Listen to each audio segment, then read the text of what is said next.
नमः विष्णुपदाय कृष्णप्रेष्ठाय भूतले श्रीमते भक्तिवेदान्त स्वामिनिति नामिने नमस्ते सरस्वती देवे गौरवाणी प्रचारिणे निर्विशेष शून्यवादी पाश्चात्यादेशकारिणे जय श्री कृष्ण चैतन्य प्रभु नित्यानंदा श्री अद्वैता गदाधर शिवासादि गौरभक्तवृंदा हरे कृष्णा कृष्णा कृष्णा हरे हरे हरे राम राम राम हरे हरे हरे कृष्णा कृष्णा कृष्णा हरे हरे हरे राम राम राम हरे हरे हरे कृष्णा कृष्णा कृष्णा हरे हरे हरे राम राम राम हरे हरे हरे कृष्णा कृष्णा कृष्णा हरे हरे हरे राम राम राम हरे हरे हरे कृष्णा कृष्णा कृष्णा हरे हरे हरे राम राम राम हरे हरे हरे कृष्णा कृष्णा कृष्णा हरे हरे हरे राम राम हरे हरे हरे कृष्णा कृष्णा कृष्णा हरे हरे हरे राम राम हरे हरे हरे कृष्णा कृष्णा हरे हरे हरे राम राम हरे हरे हरे कृष्णा कृष्णा हरे हरे हरे राम राम हरे हरे जय राधा गोविंद राधा गोविंद राधे जय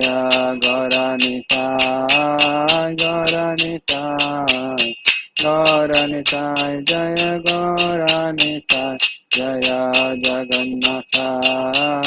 जगन्नाथ बलदेवा जय सुभद्रा जय जय प्रभुपाद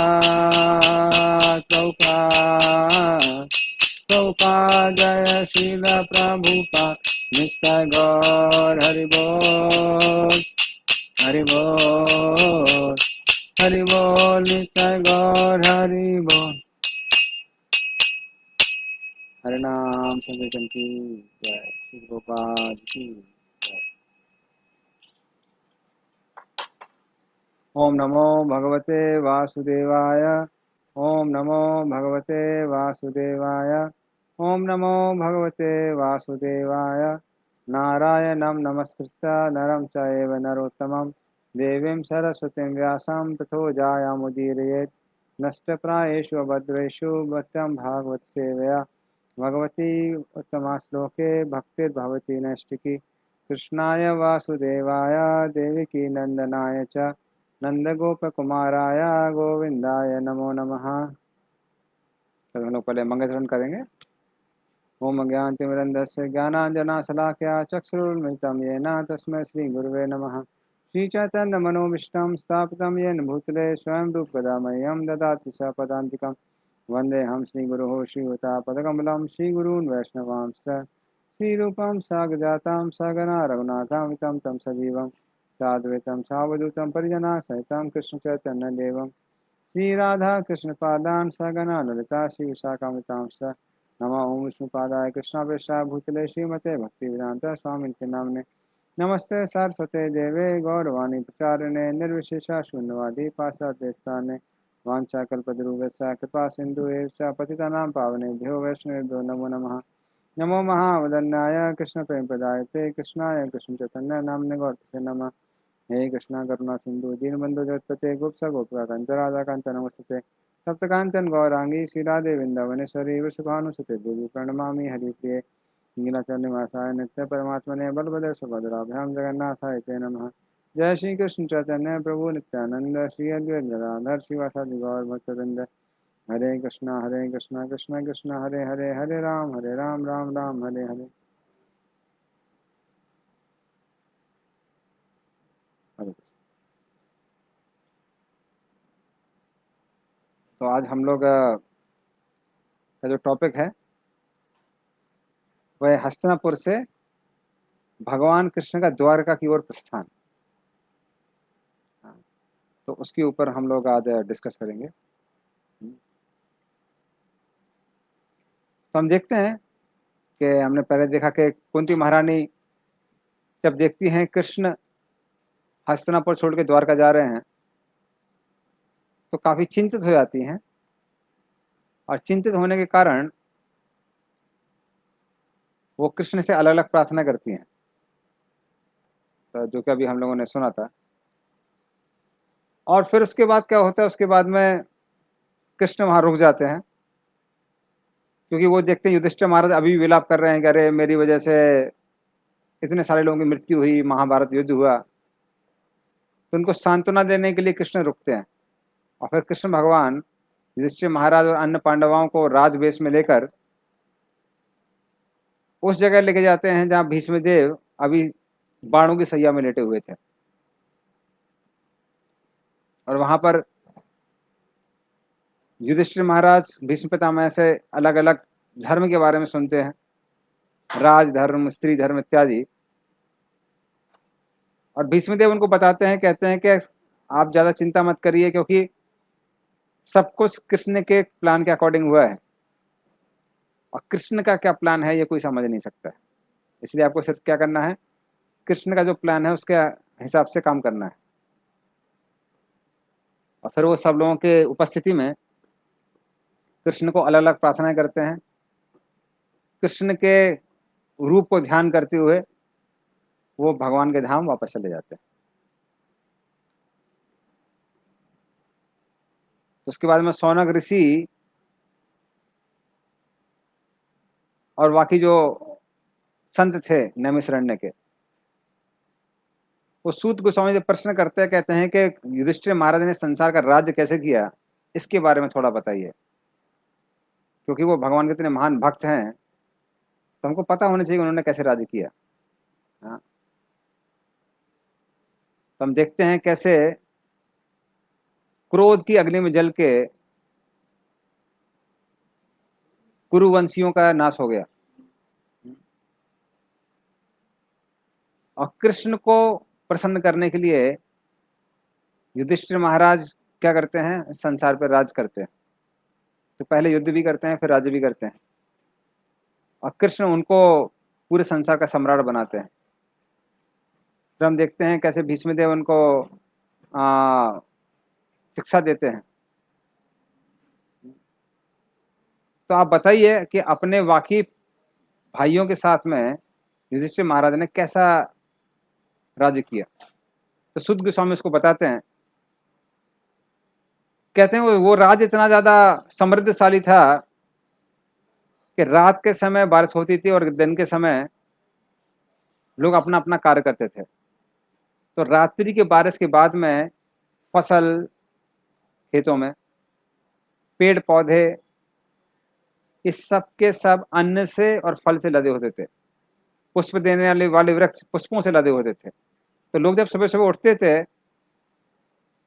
तो उनको पूरी धरती हरी भरी दिखाई देती थी, और जो जो उनके लिए चाहिए उनको सब मिलता था ना। और साथ में जो तापमान था, तापमान भी हमेशा 25 डिग्री। एसी ऐसा एनवायरनमेंट था, एसी लगाने की आवश्यकता नहीं थी। तो जो भी पृथ्वी से आवश्यक चीजों की आवश्यकता है वो सबके सब मिल जाता था। जो भी गाय थी, गायों में की थनों में इतना दूध था कि दूध की धारा ऑटोमेटिकली चलती रहती थी। दूध दोहने की आवश्यकता नहीं थी, वैसे ही दूध निकलता रहता था। और जो पृथ्वी थी हमेशा गायों के दूध से गीली रहती थी। सारी नदियों में पानी था। जो भी समुद्र थे, समुद्र में भी ऐसा नहीं तूफान आ रहा था, सब कुछ समुद्र शांत थे। जो भी पहाड़ थे वो अच्छी मात्रा में धातुओं दिया करते थे।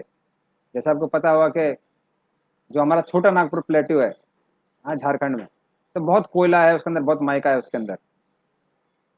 हाँ, तो उस तरह से हमको पहाड़ों से और चट्टानों से अलग अलग खनिज पदार्थ मिलते हैं।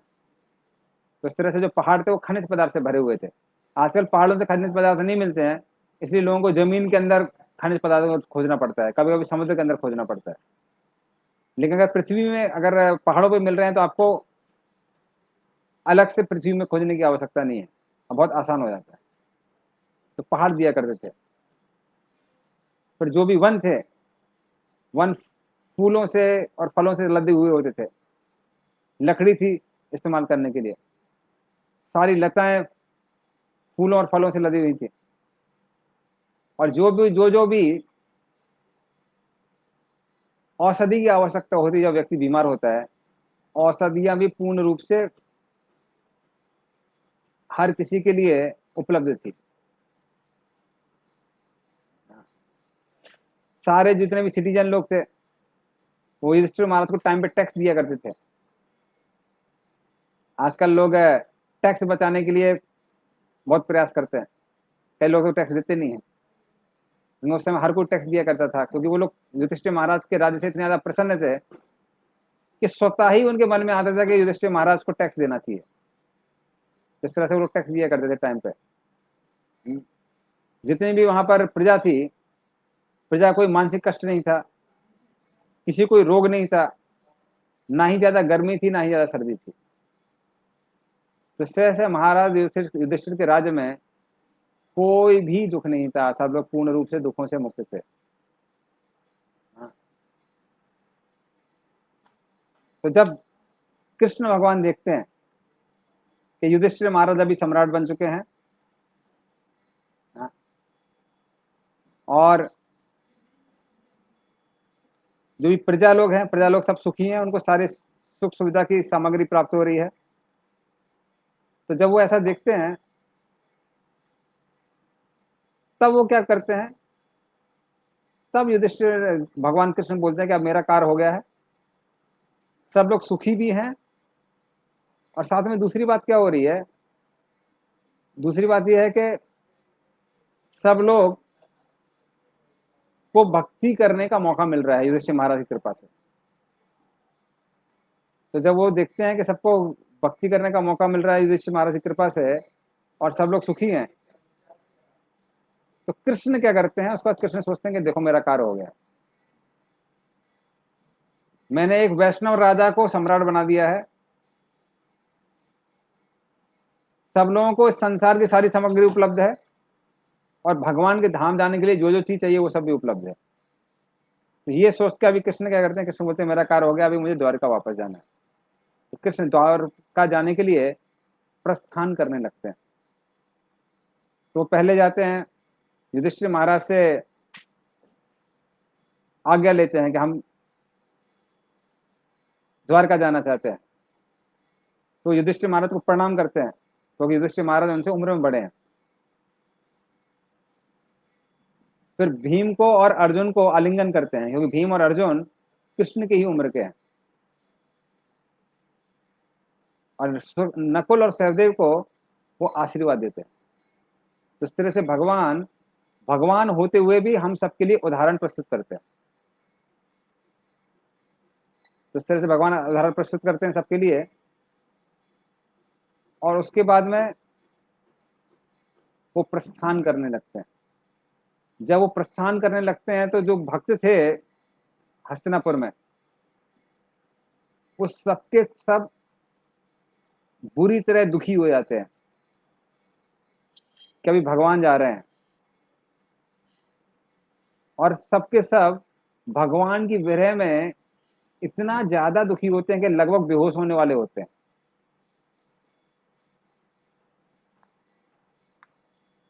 और खासकर पांडवों के लिए तो भगवान की का विरह सहन करना और भी मुश्किल था। तो भागवत में बताते हैं, कावा सहेत विरहम पुरुषोत्तमस्त प्रेमावलोक रुचिर स्मित वल्गुजल्पे स्थैर्यं समानमहरन् मधुमानिनीनां रोमोत्सरो मदयदंग्री विटंकिताया। तो वैसे ये जो श्लोक है वो धरती माता के बारे में आता है कि जब कृष्ण जाने लगते हैं तो धरती माता को क्या लगता है? धरती माता को लगता है कि जो भगवान पुरुषोत्तम है उनसे हम विरह कैसे सहन कर सकते हैं। क्यों? प्रेम अवलोक, जब प्रेम से वो धरती माता की ओर देखते हैं कृष्ण, तो धरती पूर्ण रूप से फल फूल इत्यादि से पूर्ण हो जाती है। क्यों पूर्ण हो जाती है? क्योंकि कृष्ण प्रसन्न है, और कृष्ण की प्रसन्न को करने के लिए, कृष्ण को प्रसन्न करने के लिए धरती माता फल फूल अन्न इत्यादि उत्पन्न करती है। किंतु धरती माता कहती है अभी कृष्ण जाने वाले हैं, तो मैं किसके लिए फल फूल उत्पन्न करूंगी। तो जब कृष्ण द्वारका में थे, हस्तिनापुर में नहीं थे, हस्तिनापुर में थे द्वारका में नहीं थे, किंतु धरती माता को हमेशा ही कृष्ण का संग मिलता था। किंतु जब कृष्ण भगवत धाम जाने लगते हैं तो धरती माता कहती है कि ये जो दर्द है ये असहनीय है, अब कृष्ण के चरणों का स्पर्श हमको प्राप्त नहीं होगा। तो धरती माता जो भी उपजाती हैं वो भगवान और भगवान के भक्तों की प्रसन्नता के लिए उपजाती है।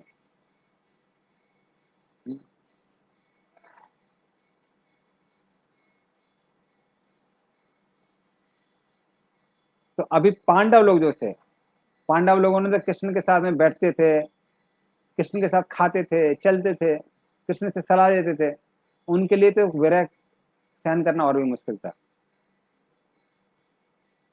और अभी उनका जो हृदय है एक मक्खन की तरह पिघलने लगा, और वो कृष्ण को बिना पलक झपकाए हुए लगातार देख रहे थे, लगातार उनका दर्शन कर रहे थे। और जो स्त्रियां थी हस्तिनापुर की, उनकी आंखों में बार बार आंसू आ रहे थे, किंतु वो बार बार आंसुओं को रोक रही थी, क्योंकि कहते हैं कि रोते हुए किसी को विदा नहीं करना चाहिए। क्योंकि रोते हुए अगर आप किसी को विदा करते हैं तो उस व्यक्ति के लिए वो अपशकुन हो जाता है। तो वो नहीं चाहती थी कि कृष्ण के लिए किसी तरह का अपशकुन पैदा हो, तो बार बार वो आंसुओं को रोकने का प्रयास कर रही थी, किंतु विरह के कारण उनकी आंखों में बार बार आंसू आ रहे थे। फिर भी कृष्ण को तो अपना कार्य करना ही था। तो युधिष्ठिर महाराज के आदेश पर वहां पे अलग लोग आते हैं, अपने अपने वाद्य यंत्र बजाते हैं कृष्ण के सम्मान में। और जो स्त्रियां थी वो महलों की छत पर खड़ी होकर कृष्ण पर पुष्पों की वृष्टि कर रही थी, पुष्पों की वर्षा वर्षा कर रही थी। तो वो सामने नहीं आ पा रही थी, क्योंकि जो धार्मिक स्त्रियां होती हैं उनका एक श्रृंगार होता है लज्जा। तो लज्जा के कारण वो कृष्ण के सामने नहीं आ पा रही थी, लेकिन छतों महलों की छत से पुष्पों की बारिश कर रही थी कृष्ण पर। हाँ। और अपने अपने प्रेम का प्रदर्शन कर रही थी। उसी समय अर्जुन ने छाता उठाया और छाते को लेकर कृष्ण के पीछे पीछे चलने लगा। फिर उद्धव और सात्यकी वहां पर आए। वो कृष्ण को दोनों साइड से चामर और मोर पंख से हवा करने लगे। और जो बुजुर्ग लोग थे वो सबके सब कृष्ण को आशीर्वाद दे रहे थे वात्सल्य भाव के कारण। इस तरह से जब कृष्ण हस्तिनापुर की गलियों से जा रहे थे तो सब लोग अलग अलग तरह से कृष्ण के साथ आदान प्रदान कर रहे थे। स्त्रियां पुष्पों की बारिश कर रही थी, बुजुर्ग लोग आशीर्वाद दे रहे थे, उद्धव और सात्यकी उनको चामर और मोर पंख से हवा कर रहे थे, अर्जुन छतरी लेके उनकी धूप से रक्षा कर रहा था। इस तरह से अलग अलग लोग आदान प्रदान कर रहे थे और सब लोग एकटक होके बिना पलक झपकाए हुए कृष्ण की ओर देख रहे थे। और उसी समय कृष्ण ध्यान से सुनते हैं कि हस्तिनापुर की छत पर खड़ी हुई ये स्त्रियां आपस में कुछ चर्चा करती हैं। तो इस चर्चा के बारे में श्रीमद् भागवत में बताया गया है। तो इस तरह से चर्चा कर रही थी कि उसके बारे में पहले बताते हैं। अन्योन्यमासीत संजल्प उत्तम श्लोक चेतसाम कौरवेन्द्र पुरस्त्रीणाम सर्वश्रुति मनोहरा। तो कुछ स्त्रियां वो क्या कर रही थी, अन्योन्यन आसीत संजल्पा, संजल्पा मतलब वो भी आपस में बातें कर रही थी। लेकिन बातें किसके बारे में कर रही थी, उत्तम श्लोक, उत्तम श्लोक चेतसाम, क्योंकि उनकी चेतना कृष्ण में पूर्ण रूप से निमग्न थी, डूबी हुई थी। वो कृष्ण के बारे में ही चर्चा कर रही थी। और क्योंकि वो कृष्ण के बारे में चर्चा कर रही थी तो इस तरह से कौरव स्त्रियां, कौरवेन्द्र पुरस्त्री नाम, तो कौरवों की जो स्त्रियां थी उनकी बातें सर्वश्रुति मनोहरा, वो वेदों के वाक्यों से भी ज्यादा मधुर दिखाई पड़ रही थी। क्योंकि वेदों के बारे में, वेदों में कृष्ण के बारे में चर्चा इतनी ज्यादा नहीं की गई है, कर्म कांड के बारे में बहुत बताया गया है। किंतु ये स्त्रियां तो डायरेक्टली कृष्ण की चर्चा कर रही थी, कृष्ण की प्रशंसा कर रही थी। तो इस तरह से इनकी जो बातें थी वो वेद वाक्यों से भी ज्यादा मधुर लग रही थी। सर्वश्रुति मनोहरा। इसलिए भगवान ये नहीं देखते हैं कि आप किस भाषा में भगवान से प्रार्थना कर रहे हैं, कितनी स्कॉलरशिप है आपकी। भगवान हमारा भाव देखते हैं कि कितना भक्ति भाव है। तो वैसे मंत्रोच्चारण तो वेदों के अनुसार ही करने चाहिए, किंतु जब प्रार्थनाएं करते हैं हम तो प्रार्थना भक्ति भाव के साथ करनी चाहिए। किंतु यदि अगर हमारे अंदर वो भक्ति भाव नहीं है, जनरली नहीं होता है, तो सबसे अच्छा होता है कि जो जो हमारे पूर्व आचार्यों ने प्रार्थना की है कृष्ण को, उन प्रार्थनाओं को हम दोहरा सकते हैं। क्योंकि उनके अंदर वो कृष्ण के प्रति प्रेम है, वो भक्ति भाव है। तो उस तरह से जब हम वो प्रार्थनाओं को दोहराते भी हैं तो कृष्ण प्रसन्न हो जाते हैं। ये हम श्रीमद् भागवतम के 10वें स्कंद में देखते हैं कि कालिया का दमन करने के बाद में, जो कालिया नाग था उसके ऊपर नाचने के बाद, उसके बाद दमन करने के बाद, कालिया की जो पत्नी थी वो कृष्ण की अनन्य भक्त थी। तो वो कृष्ण की सुंदर सुंदर प्रार्थना द्वारा प्रशंसा करती हैं और फिर कहती हैं कि ये जो हमारा पति है वो आपको मारने का प्रयास कर रहा है, ऐसे पापी पति को मरना ही अच्छा है, हम लोग विधवा हो जाए वो बेटर है। तो उस तरह से वो कृष्ण की अनन्य भक्ति थी। लेकिन बाद में जब वो देखती हैं कि अरे कालिया का जो द्वेषी स्वभाव था वो अभी खत्म हो गया है, उसके अंदर भी भक्ति भाव आ रहा है, तो वो प्रार्थना करते हैं कृष्ण इसको छोड़ दीजिए, अभी लगता है वो भक्त बनने के लायक है। लेकिन कालिया क्योंकि नया नया भक्त बना था, उसको पता नहीं था प्रार्थना कैसे करनी है, तो कालिया लगभग अपनी पत्नियों की प्रार्थना को दोहराता है। तो इसलिए अगर हमको नहीं समझ में आ रहा है कि भगवान की किस भाव से प्रशंसा करनी है, तो क्या करना चाहिए, जो वरिष्ठ वैष्णव हुए हैं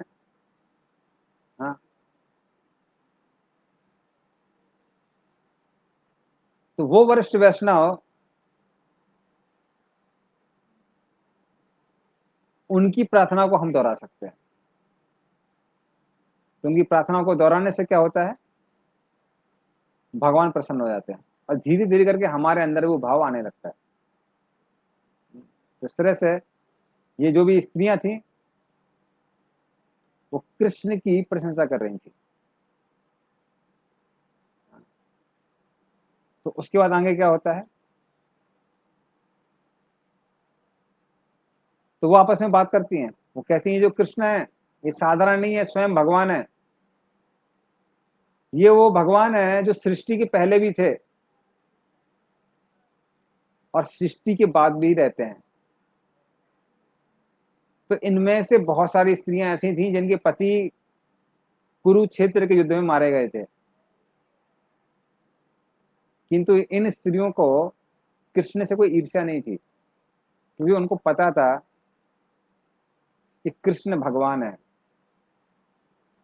कृष्ण जो भी हमारे लिए करते हैं वो अच्छा ही करते हैं। तो इस तरह से जो सारी स्त्रियां थी वो स्त्रियां क्या करती हैं, उनकी प्रशंसा करती हैं। तो अभी हमारे पास कुछ प्रश्न आया है, प्रश्न को हम आखिरी के 10 मिनट में 10:50 से फिर हम लोग डिस्कस करेंगे। तब तक हम लोग कंप्लीट करते हैं चैप्टर। तो इस तरह से वो उनकी प्रशंसा करती हैं और फिर वो कृष्ण के बारे में बोलती हैं कि कृष्ण सारे जीवों को अपनी अपनी इच्छाओं को पूरा करने का मौका देते हैं और फिर क्या करते हैं, अपनी इच्छाओं को भगवान से जोड़ के भगवान का भक्त बनने का भी मौका देते हैं। तो इस तरह से संसार के निर्माण के दो कारण हैं, दोनों कारणों को यहाँ पर ये स्त्रियां बताती हैं। पहला कारण क्या है संसार को बनाने का, वो जीवों की इच्छा पूर्ति के लिए। तो जब हम भगवान के धाम में थे तो हमारी इच्छा हुई कि हमको भगवान के साथ में आनंद नहीं लेना है, भगवान के जैसा ही आनंद लेना है। तो कृष्ण पूरे वृंदावन का केंद्र है, हम भी वृंदावन का केंद्र बनना चाहते हैं, हम भी भगवान बनना चाहते हैं। तो जब हमारे अंदर भगवान की इच्छा आती है तो हमारी इच्छाओं को पूरा करने के लिए भगवान हमको यहाँ पे देते हैं। और जब भगवान हम इसको भौतिक जगत में भेजते हैं तो इस संसार में हर कोई भगवान बनने का प्रयास करता रहता है, डायरेक्टली इनडायरेक्टली।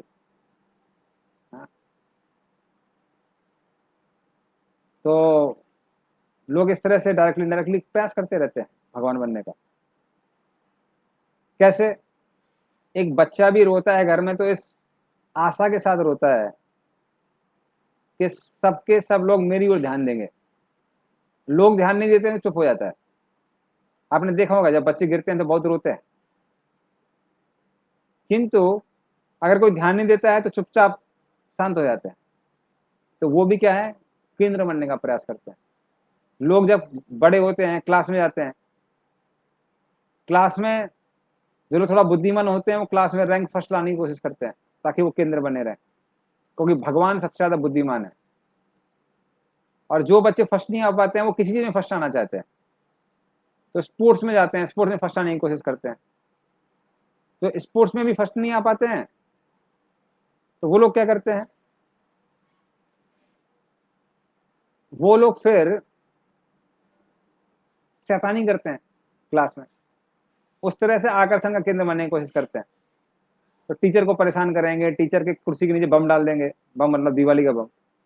तो किसी तरह से हर कोई केंद्र बनने का प्रयास करता है। फिर और बड़े होते हैं तो लोग सबसे ज्यादा धन कमाने का प्रयास करते हैं,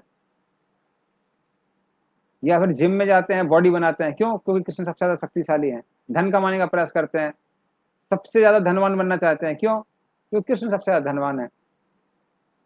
स्त्रियां बहुत सुंदर बनने का प्रयास करती हैं तो ब्यूटी पार्लर जाती हैं। क्यों? क्योंकि कृष्ण सबसे ज्यादा सुंदर है। तो इस तरह से जाने अनजाने में हर कोई संसार में कृष्ण बनने का प्रयास कर रहा है।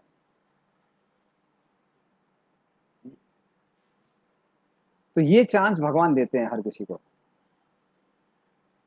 साथ में भगवान को पता है कि ये कितना भी प्रयास करेंगे ये लोग जीव, ये भगवान नहीं बन सकते हैं, ये संतुष्ट नहीं रह सकते हैं शिक्षा के साथ। ये संतुष्ट तभी रह सकते हैं जब मेरे भक्त बने। तो इसलिए भगवान भक्त बनने का भी मौका देते हैं। कैसे मौका देते हैं? भक्तों के हमारे पास भेजते हैं, हमारे साथ में खुद आते हैं, लीला करते हैं, एडवर्टाइज करते हैं कि कैसे अगर आप हमारे भक्त बनेंगे तो इतने आनंद में रह सकते हैं। तो व्रजवासियों को दिखाते हैं कि व्रजवासी कितने आनंद में थे, हमारे साथ थे। पांडव लोग कितने आनंद में थे जब हमारे साथ में थे। तो बाहरी रूप से कष्ट हो रहे थे, लेकिन हृदय में हमारी भक्ति का आनंद था, इसलिए कष्ट को आराम से सह गए। तो इस तरह से भगवान इन सब भक्तों के माध्यम से क्या करते हैं, इन सभी भक्तों के माध्यम से एडवर्टाइजमेंट करते हैं। फिर मंदिर भेजते हैं हमारे पास। आप मंदिर में जाके भगवान को प्रणाम कर सकते हैं, भगवान के दर्शन कर सकते हैं, भगवान की ओर आकर्षित हो सकते हैं। प्रसाद के रूप में भेजते हैं, आते हैं भगवान। उनका प्रसाद ग्रहण करके हम अपने हृदय को शुद्ध बना सकते हैं। गीता भागवत के माध्यम से आते हैं। गीता भागवत के माध्यम से हम कृष्ण को समझ सकते हैं। इस तरह से भगवान हमको उनके धाम वापस जाने का भी मौका देते हैं। तो इस संसार में भगवान बनने का मौका देते हैं और उसके बाद में भगवत धाम जाने का मौका देते हैं। इसके लिए एक और उदाहरण आता है कि कभी कभी छोटी छोटी बच्चियां, लड़की, वो अपने माँ के पास जाती है और माँ से कहती है कि मुझे भी तुम्हारे जैसा रोटी बनाना है। माँ बोलती है अभी तुम छोटी हो, हाँ, थोड़ी बड़ी हो जाओगी, कुछ साल रुक जाओ, उसके बाद हम तुमको खाना बनाना सिखाएंगे। कोई नहीं नहीं, मुझे भी आपके जैसे खाना बनाना है। और माँ को पता है इसको अगर रोटी की तवे के पास रख भी दिया तो अपना हाथ जला लेगी। तो माँ क्या करती है, कभी कभी छोटे छोटे बच्चों को वो देती है टॉय सेट। तो उनका भी एक गैस का सिलेंडर होता है, उनकी भी गैस होती है, उनका भी घर बना देते हैं टॉय सेट से। और फिर वो लोग खेलते हैं, लड़कियों को खासकर घर घर खेलने का बड़ा मजा आता है, फैमिली बसाने का। तो इस तरह से वो लड़की खाना बनाती है अपने थोड़े से आटे में, अपने टॉय सेट में रख रख के। लेकिन जब वो उस टॉय सेट में खाना बनाने का प्रयास करती है और देखती है कि खाना नहीं बन रहा है, तो फिर माँ के पास वापस जाती है, कहती आपने जो भी बनाया है हम वही खाएंगे। तो उसी तरह से संसार में आके हम भगवान से अलग होकर खुश रहने का प्रयास करते हैं, किंतु बार बार प्रयास करने पर भी जब हम विफल हो जाते हैं, तब भगवान से बोलते हैं बहुत हो गया भगवान, अभी आपके पास वापस आना है। और जब इस तरह से हम भगवान से प्रार्थना करते हैं, तब भगवान क्या करते हैं, भगवान हमारी प्रार्थना सुन लेते हैं और हमको भक्त बनने के अलग अलग साधन उपलब्ध कराते हैं। तो वही जैसे हमने बताया, कोई भक्त आपसे मिलेंगे, कहेंगे कि गीता पढ़िए, भागवतम पढ़िए, रेगुलरली क्लास में आइए, डेली जप करिए। आप हरे कृष्ण महामंत्र कितना कर रहे हैं? नहीं कर रहे हैं तो एक माला करिए, इरेगुलर हो रहे हैं तो रेगुलरली करिए, एक माला कर रहे हैं तो बढ़ाइए, दो माला करिए, दो कर रहे हैं तो चार करिए। तो इस तरह से भक्त लोग हमको भक्ति करने की प्रेरणा देते हैं और उसके माध्यम से हम भगवान के धाम वापस जा सकते हैं। तो ये सारी स्त्रियां इतनी ज्ञान वाली बात कर रही हैं। और फिर वो क्या कहती हैं, सा वा अयम यत पदम अत्र सूरयो जेतेन्द्रिया निर्जित मातृस्वना पश्यन्ति भक्ति उत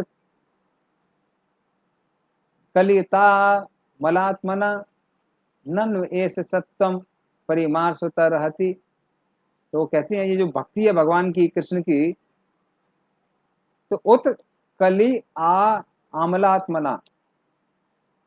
हाँ, तो देखती हैं, कहती हैं ये भक्ति ये सबसे अच्छी प्रोसेस है।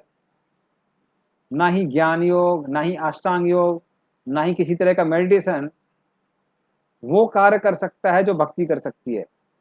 तो भक्ति क्या करती है? रिफॉर्मेशन, लोगों का कैरेक्टर बदल देती है। भक्ति फिर हृदय को शुद्ध करने वाली है, और भक्ति के द्वारा हम भगवान को महसूस कर सकते हैं, एक्सपीरियंस कर सकते हैं। तो ये तीनों कारण भक्ति के कारण ही होते हैं, किसी और चीज के कारण नहीं हो सकते हैं। जैसे रिफॉर्मेशन, तो आज भी हम लोगों ने इस्कॉन में देखा है कि खराब से खराब लोग भी क्या हो जाते हैं? रिफॉर्म हो जाते हैं। हाँ, तो उसकी हजारों कहानियां हैं इस्कॉन के अंदर। खासकर पश्चिम में तो लोग हमेशा ही मांसाहार करना, मदिरा पान करना, ये सब करते ही रहते हैं, अवैध स्त्री संबंध करना, ये सब करते रहते हैं। किंतु ऐसे लोग शुद्ध वैष्णव बन गए, ये अपने आप में बहुत बड़ा रिफॉर्मेशन है। हाँ, जैसे एक बार हमारे एक भक्त हैं, तो वो बता रहे थे, कई साल पहले की बात है, मायापुर में गौर पूर्णिमा फेस्टिवल चल रहा था। तो उसमें अलग अलग डेलीगेट्स को बुलाते हैं, और कभी कभी रूम कम पड़ जाते हैं तो भक्त लोग रूम शेयर करते हैं। तो हमारे एक भक्त हैं, वो जब रूम शेयर कर रहे थे, तो गौर पूर्णिमा फेस्टिवल के बाद में जब वो रेस्ट लेने के लिए आए रूम में, तो उन्होंने रूम में ऑल आउट लगा दिया। तो उनके साथ में जो एक और भक्त रुके हुए थे, वो अफ्रीका के थे, किसी कंट्री के। तो वो भक्त ने जब देखा कि अरे आपने क्या लगा दिया है, ये ऑल आउट लगा दिया है, तो वो कहने लगे कि ये धाम के मच्छर, आप इन धाम के मच्छरों को इतना कष्ट क्यों दे रहे हैं? तो प्रभु जी बोले, अरे भाई हम उनको कष्ट नहीं देंगे तो वो हमको कष्ट देंगे, हम सो नहीं पाएंगे रात को। तो बोले नहीं, आप ऐसा करिए, मच्छरदानी लगा लीजिए।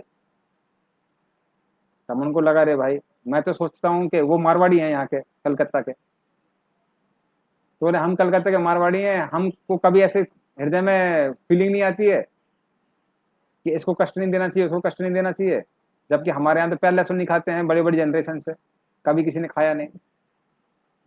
पर ये तो अफ्रीका का आदमी, अफ्रीका के लोग क्या नहीं खाते हैं, क्या पाप नहीं करते हैं, और ये कह रहा है कि ऐसा न मत करो, उनको मच्छरों को कष्ट मत दो। तो वो उन प्रभु जी से उनका बैकग्राउंड पूछते हैं, पर वो बताते नहीं है। किंतु 2-3 दिन के बाद जब वो बैकग्राउंड पूछते रहते हैं, तो वो भक्त कहता है कि क्यों आप सुनना चाहते हैं? ठीक है, आप सुनना चाहते हैं तो हम आपको बताते हैं। तो वो कहने लगे कि वो एक देश में मिलिट्री कमांडर थे, और उनको बहुत सारे मेडल मिले हुए थे, क्योंकि उनके वो जिस गवर्नमेंट के अंदर वो काम करते थे, उनका काम क्या था? गांव में जाना, जो भी गवर्नमेंट के अगेंस्ट है सारे आदमियों को मार देना, सारे स्त्रियों के साथ बलात्कार करना। वो और सैनिक मिलकर बलात्कार करते थे, और बच्चों को जान से मार देना, कभी कभी उनको गाड़ देते थे जिंदा। और गांव में जो जो गवर्नमेंट के अगेंस्ट में जाना चाहते थे, सबके घर जला दिया करते थे। तो इस तरह से गांव दर गांव लूट मार करते थे, और गवर्नमेंट ने उनको बहुत सारे मेडल दिए हुए थे। तो एक बार की बात है कि उन्होंने कुछ लोगों को लाइन से खड़ा किया, और वो एक एक करके सबको गोली से मार रहे थे। किंतु उन्होंने ध्यान से देखा कि एक आदमी ऐसा था उसमें से, तो एकदम निडर खड़ा हुआ था वहां पर। तो उन्होंने पूछा कि तुमको डर नहीं लगता है? बोले किस बात का डर है भाई? आप गोली मारेंगे शरीर में मारेंगे ना, हम तो शरीर नहीं, हम आत्मा है। तो वो जब उन्होंने सुना, उनको लगा भाई कुछ तो स्पेशल बात कर रहा है ये आदमी। तो कहला क्या बकवास कर रहे हो, तुम शरीर नहीं हो? बोले नहीं। फिर क्या हो? बोले मैं आत्मा हूं। तब उनको लगा ये तो आदमी कुछ फिरा हुआ है, लेकिन कुछ इंटेलिजेंट लग रहा है, वरना हर कोई मरते समय बहुत भयभीत होता है और जीवन की भीख मांगता है। तो वो बाकी सैनिकों से बोलते हैं आप अपना काम जारी रखिए, मैं थोड़ा इसका स्पेशल ट्रीटमेंट करना चाहता हूँ। तो वो उससे अकेले में पूछने लगे कि तुम क्या बोल रहे थे, हम शरीर नहीं है आत्मा है। तो वो आदमी बोला कि देखिए हमारे देश में तो धर्म वगैरह ज्यादा अलाउड नहीं है, किंतु जब मैं रसिया गया था तो रसिया में मेरे भाई ने मुझे ये भगवत गीता दी। वो वहां पे रहता है, और इस भगवत गीता को पढ़ के मुझे पता चला कि हम शरीर नहीं है, शरीर से अलग है, हम आत्मा है। और शरीर की मृत्यु के साथ में आत्मा की मृत्यु नहीं होती है। इसलिए कोई बात नहीं, अगर आप हमको मार भी देंगे तो इस शरीर को त्याग कर हम अगला शरीर धारण करेंगे। तो इस तरह से वो भगवत गीता के अलग अलग उपदेश इस मिलिट्री कमांडर को देने लगा।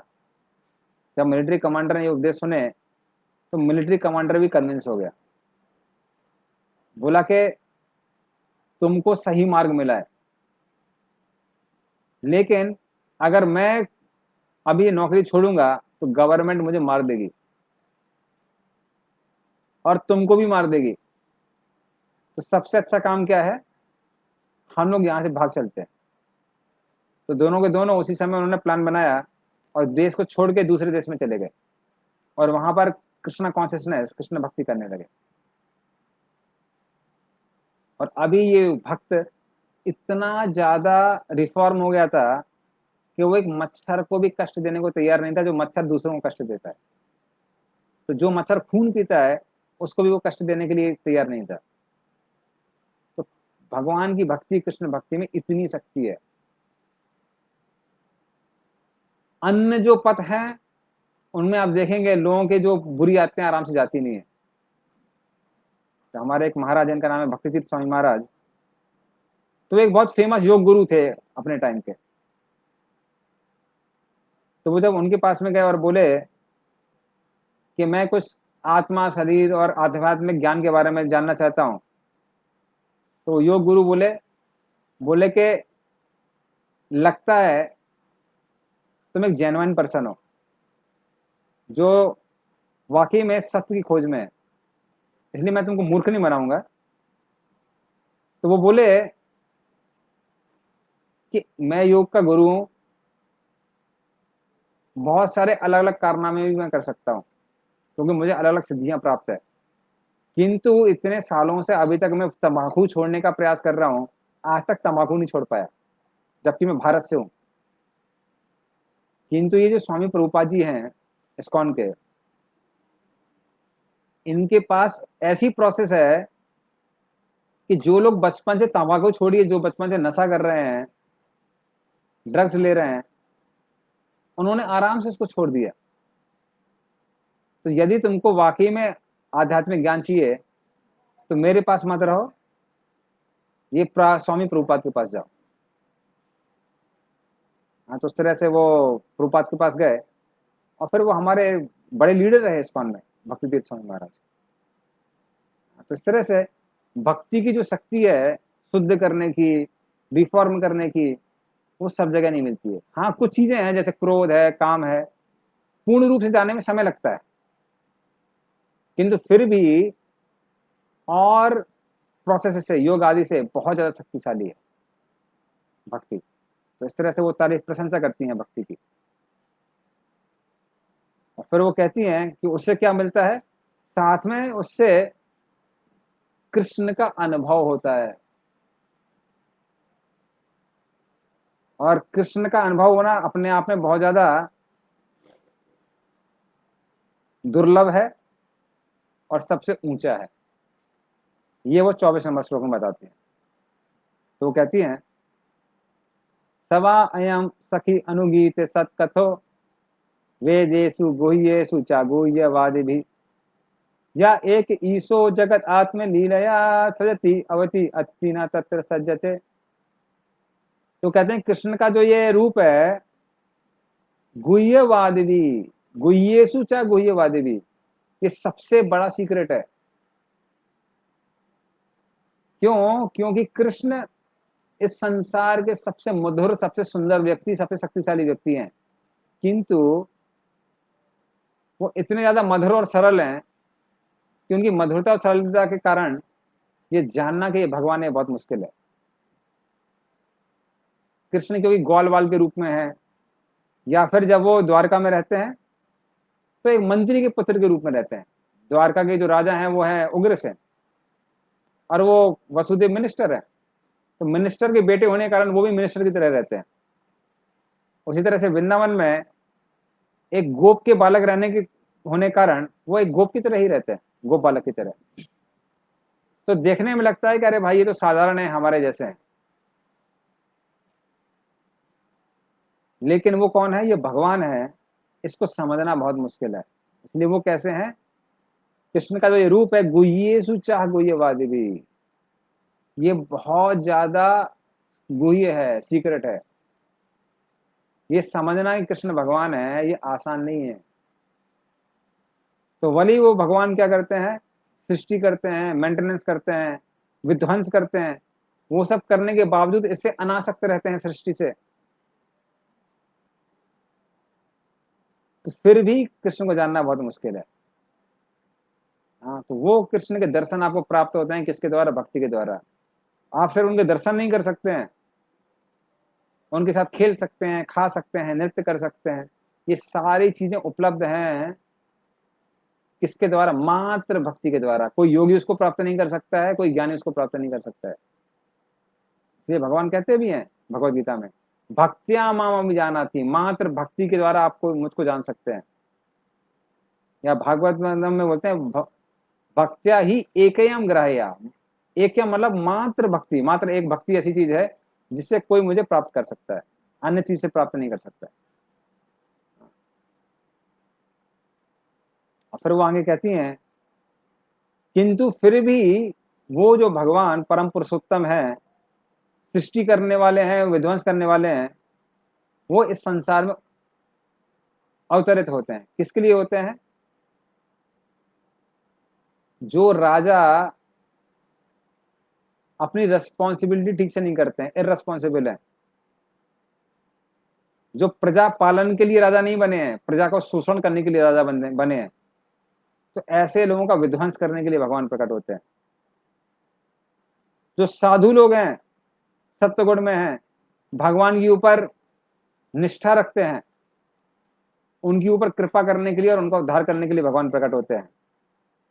और अपनी विभिन्न लीलाओं द्वारा सारे जीवों को आकर्षित करने के लिए भगवान प्रकट होते हैं। एडवर्टाइजमेंट के लिए भगवान प्रकट होते हैं कि हे जीव, आपको खुशी चाहिए, आप इतने जन्मों से सुखी रहने का प्रयास कर रहे हैं, आज तक सुखी नहीं हो पाए पूर्ण रूप से। आपका सुख बार बार अलग अलग दुखों से रोक लिया जाता है। ऐसा लगता है जैसे मान लीजिए हाईवे में बहुत सारे स्पीड ब्रेकर लग गए हो। तो ऐसे बार बार सुख क्या होता है? रुक जाता है। किंतु अगर आपको निर्विघ्न सुख चाहिए तो मेरी भक्ति कीजिए। तो उसका एडवर्टाइजमेंट करने के लिए भगवान प्रकट होते हैं।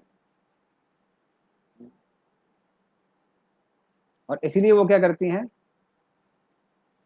वो अब अलग अलग भक्तों की प्रशंसा करती है। तो वो कहती है, अहो अलम श्लाघयतमं यदोकुलम, अहो अलम पुण्यतमं मदोर्वनम, यद एष पुंसाम ऋषभा श्रियापति स्वजन्मना संक्रमणेन चांचति। तो कहते हैं अहो अलम, क्या बोलना किसके बारे में?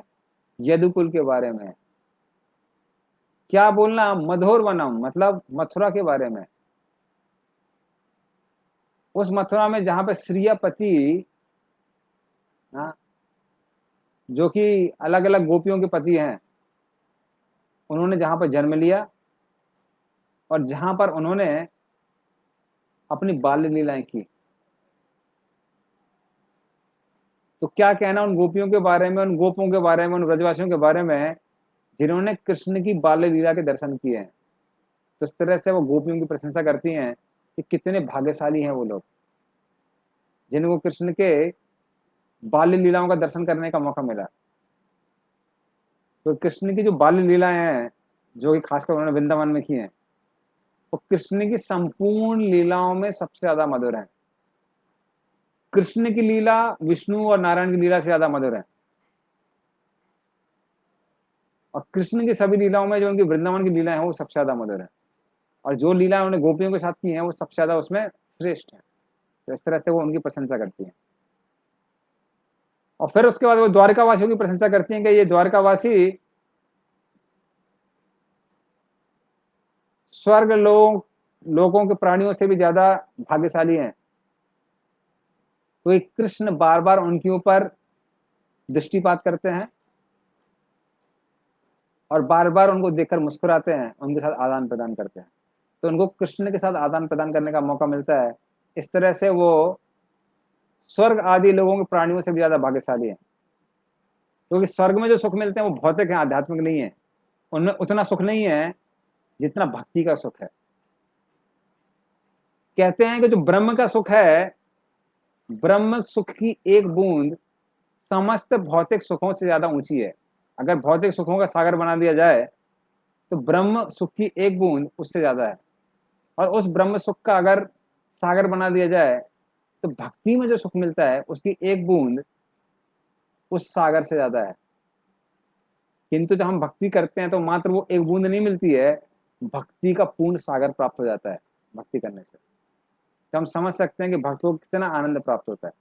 तो इस तरह से भक्त क्या है, हर ज्ञानी से, हर योगी से श्रेष्ठ है। और स्वर्ग आदि लोगों के जो प्राणी हैं उनसे श्रेष्ठ तो है ही। तो इस तरह से जो भक्त हैं इतने भाग्यशाली हैं, क्योंकि जो स्वर्ग में रहते हैं उनका आनंद भौतिक है और ऊपर से क्षणिक है। पुण्य क्षीण होने के साथ में ही व्यक्ति को स्वर्ग से नीचे आना पड़ता है। और वो कहती हैं कि द्वारका वासियों में भी जो कृष्ण की पत्नियां हैं वो सबसे ज्यादा भाग्यशाली हैं। क्या व्रत उन्होंने किया है, कौन कौन से पावत नदियों में उन्होंने स्नान किया है, कौन कौन से यज्ञ उन्होंने किए होंगे, कृष्ण की कैसी उन्होंने सेवा की होगी कि अब उनको कृष्ण को आलिंगन और चुम्बन करने का मौका मिलता है। तो इस तरह से उनको कृष्ण की पत्नी बनने का मौका मिला। जिस भगवान का दर्शन करने के लिए लोग बहुत ज्यादा उत्सुक रहते हैं, उनको पति रूप में प्राप्त करने का मौका मिला, तो वो भी बहुत भाग्यशाली है। और मात्र कृष्ण को प्राप्त करने का मौका नहीं मिला, कृष्ण उनकी भक्ति को देख के इतने आकर्षित हो गए कि कृष्ण ने अलग अलग तरीके से उनको प्राप्त किया। जैसे रुक्मिणी के लिए उनका हरण किया, सारे जरासंध आदि लोगों से युद्ध किया, भौमासुर को मारकर 16,100 स्त्रियों को प्राप्त किया, जामवन से युद्ध करके उनकी पुत्री जामवन जी को प्राप्त किया। तो इस तरह से अलग अलग रानियों को इतना मेहनत करके कृष्ण ने प्राप्त किया। तो जिस भगवान को कुछ भी सुख की आवश्यकता नहीं है, वो भक्ति से इतने आकर्षित हो जाते हैं कि भक्त को चुरा लेते हैं और उनके लिए पूरे संसार से युद्ध करने के लिए तैयार रहते हैं। तो क्या भक्ति करी होगी इन रानियों ने कि कृष्ण स्वयं उनको हर के लेके गए। और ये कृष्ण की कृपा है कि कभी उन्होंने अपने पत्नी को त्याग नहीं किया और हमेशा हर प्रकार से उनको सुख रखने का प्रयास किया। तो जब कृष्ण ने 16,108 पत्नियों से विवाह किया, हर पत्नी के लिए एक एक महल बनाया और हर किसी के साथ एक साथ रहा करते थे भगवान। वरना 16,108 लड़कियों से अगर आपको शादी करनी है तो 16,100 दिन लगेंगे। और 16,100 दिन 8 दिन आप समझ सकते हैं, तो 365 से डिवाइड करिए 360 से, तो देखेंगे कितने साल लगेंगे मात्र विवाह करने में। पर कृष्ण के लिए आसान था, कृष्ण ने विस्तार किया, सबके साथ विवाह किया और सबको मेंटेन भी किया। तो ये चीजें सिर्फ कृष्ण के लिए संभव है, साधारण व्यक्ति के लिए संभव नहीं है। कृष्ण ही मात्र लोगों की भक्ति के साथ आदान प्रदान कर सकते हैं। तो इस तरह से वो कृष्ण की प्रशंसा कर रही थी। उसी समय कृष्ण क्या करते हैं, इन सारी स्त्रियों पर और वकीलों पर मुस्कुराते हैं, मतलब उनकी प्रार्थनाओं को ग्रहण करते हैं। उनकी ओर देखते हैं और फिर द्वारका के लिए प्रस्थान कर जाते हैं। और युधिष्ठिर महाराज क्या करते हैं, 4 अक्षौणी सेना कृष्ण के पास छोड़ते हैं कृष्ण की सुरक्षा करने के लिए। तो वैसे कृष्ण को सुरक्षा की आवश्यकता नहीं है, वो सबको सुरक्षा देने वाले हैं, किंतु सेवा भाव के कारण क्या करते हैं युधिष्ठिर महाराज, 4 अक्षौणी सेना देते हैं उनका रक्षा करने के लिए। हाँ। और पांडव कृष्ण की ओर बिना पलक झपकाए हुए देखते रहते हैं और फिर अंत में वापस अपने अपने घर चले जाते हैं, क्योंकि उनको पता था कि अभी कृष्ण चले गए, ये सत्य है। और फिर कृष्ण अलग अलग राज्यों से गुजरते हुए लोगों को दर्शन देते हुए द्वारका पहुंचे। और जहां भी कृष्ण जाते थे, जिस जिस राज्य से निकलते थे, वहां पे लोग उनका स्वागत करते थे, उनकी पूजा करते थे, उनका सत्कार करते थे। और कृष्ण दिन में ट्रेवल करते थे और शाम के समय उन राज्यों में विश्राम करते थे। इस तरह से उन राज्य के लोगों को कृष्ण के साथ एक एक रात बिताने का मौका मिला, रात भर उनकी सेवा करने का, पूजा करने का, उनसे वार्तालाप करने का मौका मिला। इस तरह से उनके भी भाग्यों का उदय हुआ। तो इस तरह 10वां जो अध्याय है समाप्त होता है। अभी हम प्रश्न लेते हैं। तो ये प्रश्न आया है, as you said that people in kingdom of Yudhishthira Maharaj were very happy, we also hear that one needs to be sufficiently frustrated from this material world to go back to Godhead. At the same time, we hear that life needs to be comfortable and well settled to have peace in life, to practice Krishna consciousness smoothly and stably.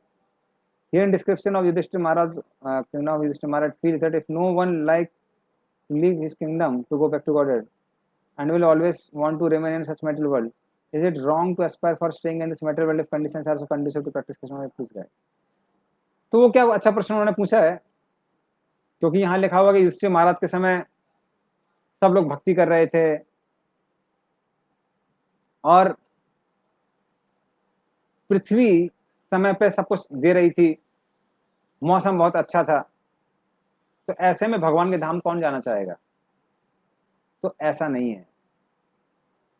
जब हम भक्ति करते हैं तो भक्ति का जो आनंद है वो भौतिक किसी भी आनंद से बहुत ज्यादा श्रेष्ठ है। इसलिए जबरदस्ती जीवन में दुख को लाने का प्रयास नहीं करना चाहिए। बिना प्रयास किए बहुत सारे दुख हैं पहले से, इसलिए प्रयास करना चाहिए कि जो भी हमको आवश्यक है वो चीजों का हम संग्रह करें। तो गृहस्थ है, गृहस्थ घर में कुछ फर्नीचर होना चाहिए, ठीक ठाक पैसा होना चाहिए ताकि उसे घर का जीवन यापन हो सके।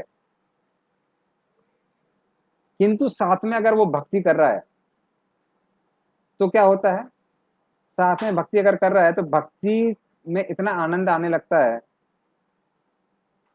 कि वो व्यक्ति पूर्ण रूप से परमानेंट 24 घंटा भक्ति करने के लिए लालायित हो जाता है। और इस तरह से उसकी जो भक्ति करने की इच्छा है उसमें पानी नहीं फिरता है। हाँ, भक्ति को छोड़ के अगर हम मान लीजिए मात्र भौतिक संसाधनों को इकट्ठा करने का प्रयास कर रहे हैं और संतुष्ट होने का प्रयास कर रहे हैं तो वो भक्ति में बाधक बनते हैं। किंतु यदि हम साथ में भक्ति कर रहे हैं तो भक्ति का जो आनंद है वो अपने आप में इतना एक्सक्लूसिव है कि आपको अलग से दुखों की आवश्यकता नहीं है भक्ति में प्रोग्रेस करने के लिए। लेकिन एक साधक होने के कारण हमको क्या ध्यान रखना चाहिए, साधक होने के कारण हमको ध्यान ये रखना चाहिए कि जो जरूरतें हैं उतनी सामग्रियों को हम इकट्ठा करें और इतना ज्यादा इकट्ठा ना करें कि भक्ति में बाधा बन जाए। जैसे मान लीजिए आपको बहुत घर में गर्मी लग रही है, उसके कारण जप में मन नहीं लग रहा है, तो यदि आपके पास सामर्थ्य है तो पंखा लगा लीजिए या घर में एसी लगा लीजिए। लेकिन एसी लगाने के बाद में जमीन में बैठ के जप करिए, आराम से सोफा में या इजी चेयर में बैठ के अगर जप करेंगे तो नींद आ जाएगी, जप में मन नहीं लगेगा। तो साधक के जीवन में बहुत ज्यादा आनंद होता है, तो भक्ति प्रगाढ़ ना होने का डर रहता है। स्ट्रांग होने का डर, स्ट्रांग ना होने का डर रहता है, या फिर बहुत ज्यादा कष्ट होते हैं तो कष्ट के कारण भी भगवान लोग भक्ति नहीं कर पाते हैं। तो इसलिए प्रैक्टिकली हमको क्या करना चाहिए, जितना भी भक्ति करने के लिए आवश्यक है उतना चीजों को संग्रह करना चाहिए, और कुछ चीज अगर भक्ति में बाधक बन रही है तो उसको नहीं करना चाहिए। तो वो बैलेंस हर व्यक्ति के लिए इंडिविजुअली अलग अलग होता है। तो उसके लिए जो पर्सनल गाइडेंस हमको लेना चाहिए कि कितना हमारे लिए अच्छा है कितना नहीं है, और उस हिसाब से संग्रह करना चाहिए। तो अगर हम वैसा कर रहे हैं तो हम भक्ति में अग्रसर रहेंगे, और जैसे भक्ति में आनंद आने लगता है तो हमको पता चलता है कि अल्टीमेटली जो आनंद है वो भक्ति में है, अन्य चीजों में इतना आनंद नहीं है। तो इसलिए भक्ति करने की जो तीव्रता है वो कम नहीं होती है, वो बढ़ती रहती है। हमारे आचार्य लोगों में भी देख लीजिए, भक्ति विनोद ठाकुर के पास में उन दिनों अंग्रेजों के टाइम में पंखा था, घर तक उनके रेलवे लाइन बिछाई गई थी, वो होने के बावजूद भी अंत समय भक्ति विनोद ठाकुर बाबा जी बेच लेते हैं, और आखिरी के 2-3 साल उन्होंने सिर्फ जप किया। तो इस तरह से उनकी जो सुख सुविधाएं थी, उन्होंने कभी भी भक्ति विनोद ठाकुर के जीवन में बाधा उत्पन्न नहीं की, बल्कि प्रचार करने में उसने मदद की। उसका उन्होंने उपयोग किया प्रचार करने में। पोस्ट के कारण इतना जगह वो प्रचार कर सके। मायापुर को खोजा उन्होंने, इतने सारे ग्रंथ लिखे, हजारों लोगों को गाइड किया, इतनी सारी पुस्तकें लिखी, इतने सारे गीत लिखे, उपन्यास भी लिखे। तो इस तरह से उन्होंने जो उनको टैलेंट मिला था उसको भगवान की भक्ति में उपयोग किया, और कभी भी वो उनकी भक्ति में बाधा नहीं बने। तो इन शब्दों के साथ में अभी समय हो गया है, तो हम कथा को यहाँ विराम देते हैं। कंदरा श्रीमद भागवतम की जय, शील प्रभुपाद की जय। तो कृष्ण जब द्वारका पहुंचते हैं तो उनका रिसेप्शन कैसे होता है वो हम लोग नेक्स्ट क्लास में सुनेंगे। शील प्रभुपाद की